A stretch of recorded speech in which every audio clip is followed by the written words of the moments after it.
So what I would challenge this young man or young woman to do is you have to look inside of yourself and see what you really want. What are you passionate about? We use these words and these little phrases of only the strong survive and all this other crap. They're all just fucking words.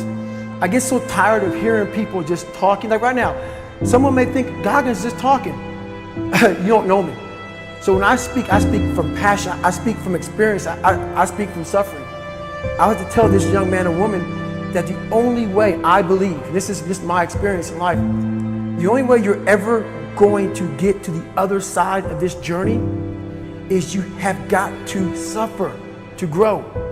To grow, you must suffer. You can become the kind of person that is so in tune with the values that you have and what you actually want, that when feelings rise up, you can choose to act however you want despite them. Even if you're tired, you can still go to the gym. Even if you're annoyed with your spouse, you can still speak in a manner that's loving. Even if you don't feel like doing that hard work, you can still push yourself to do it.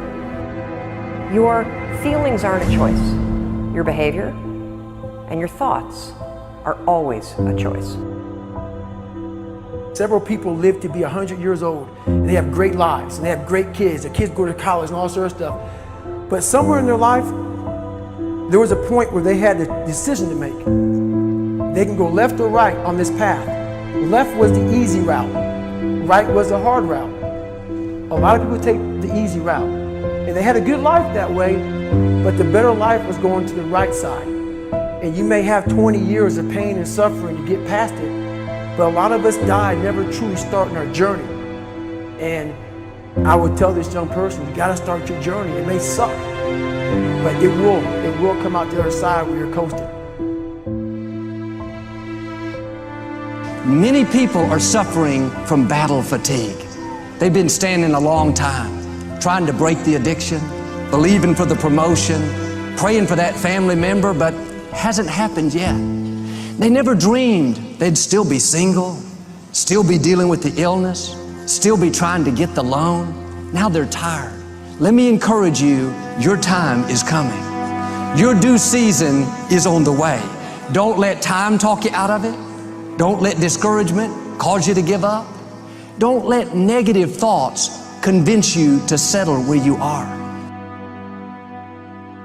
You were born to succeed, to win, to conquer all difficulties, and to have all your faculties fully developed. Make up your mind you're going to do it every day, every day, every day, until you don't have to think about it, and then you'll automatically do it. I guarantee you, this idea will change your life. Think about it all day, because that is definitely an idea that will give you results that will stick. No matter who you are, no matter where you are in life, you can take the lid off of your job. If you're wondering if you still have the lid on in your life, here are some clues that's going to let you know that the lid is still on. If you're not excited about waking up in the morning, if you're sitting around bored out of your mind, if you got time to do everything anybody asks you to do, you probably got the lid on. If when you tell your dreams to all your friends, it makes sense to them, you got your lid on, man. Your dreams should not make sense to everybody. You gotta say something that make people go, how you gonna do that? That's when you got the lid off. And if I were you, I'd do that. I'd take the lid off. It's not always going to be easy. There are going to be challenges. There's still going to be curveballs thrown at me. But I can't become introverted. I have to continue to get outside myself, because when you're uncomfortable, that's the only way you're going to grow. Right. So the only way I became successful was going towards the truth. As painful and as brutal as it is, it changed me. It allowed me to become, in my own right, who I am today. You face your fears, you become the person you want to be. You run from your fears, you're not living. You're alive, but you're not taking the freedom. You're not running the day. The day's running you. You always be the f***ing servant, not the master, guys. We all fall down in life, guys. The question is, who gets back up? Again, it's not the potential of the individual. It's not the genetics.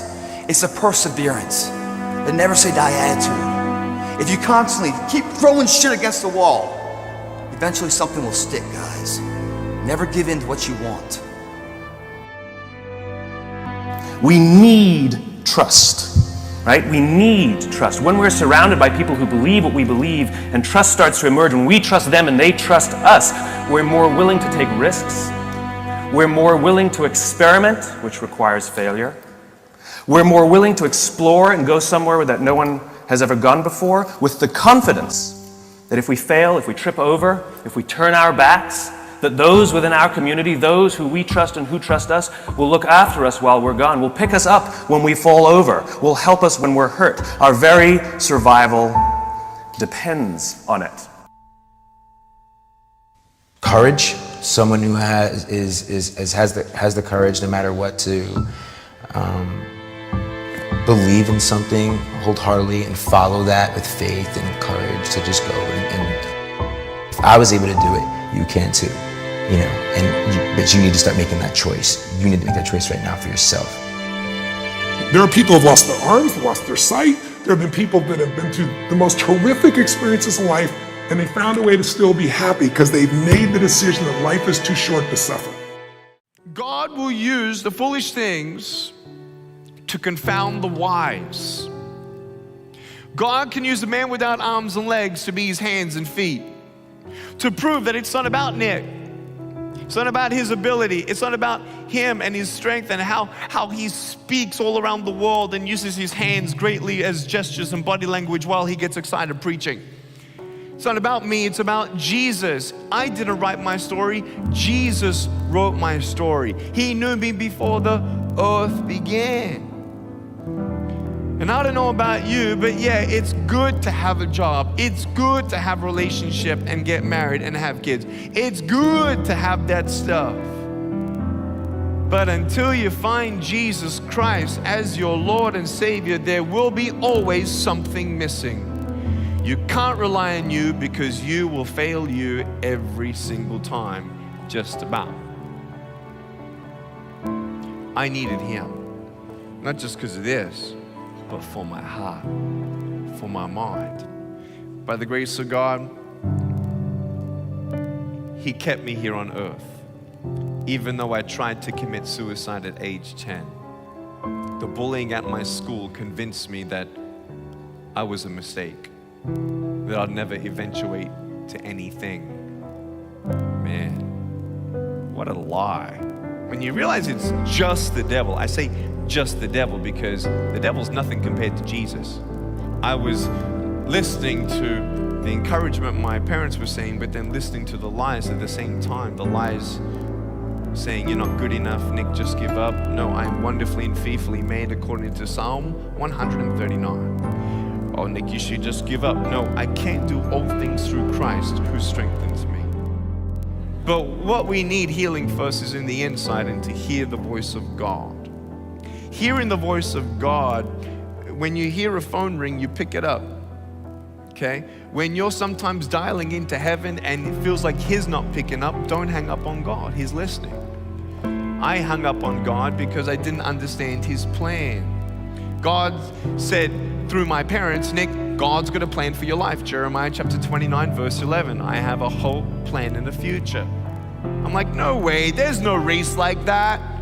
There's no heaven, there's no God.